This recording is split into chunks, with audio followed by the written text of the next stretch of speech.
how much of the blame is on Deion? Shedeur is a young man. Yeah. He's in his early 20s, and Deion knows better than anybody. I mean, you're talking about maybe the greatest cornerback of all time. If he's not the greatest, then maybe he's second greatest.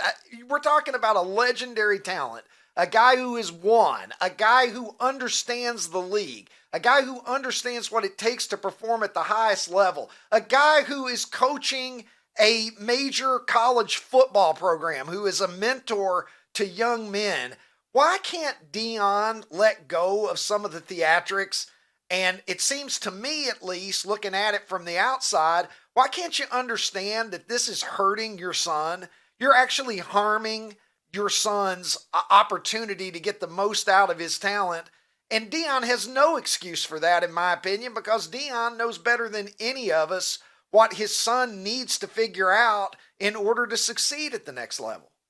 I think he overplayed his hand, Ricky, if I'm being honest with you. I think that Deion Sanders thought that everything he's done at Colorado and Jackson State with Shedeur, I think would pay off down the road with, a first round type of draft pick style.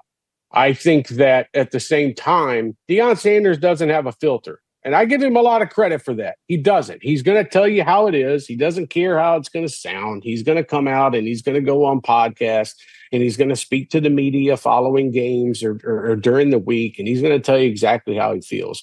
But the problem at the same time with that is you're hurting your kid in a sense of Deion Sanders is not around the NFL anymore.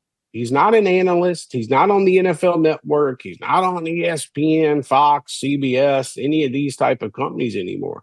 It's how much influence does Deion Sanders really have in the NFL now? And mind you, so much respect for Deion Sanders. But at the same time, you think these coaches are calling up Deion and these owners and these GMs and these head coaches are calling up Deion to get his opinion on everyday things that go on in the league? No, man.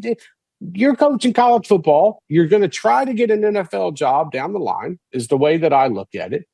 But at the same time, you have to understand, and I'm not trying to tell a person how to parent their kid. That's not me. I'm looking at this differently. There's two sides of this. There's a parent and then there's a promoter. I think from the promoter side of this whole situation, I think Deion Sanders overplayed his hand.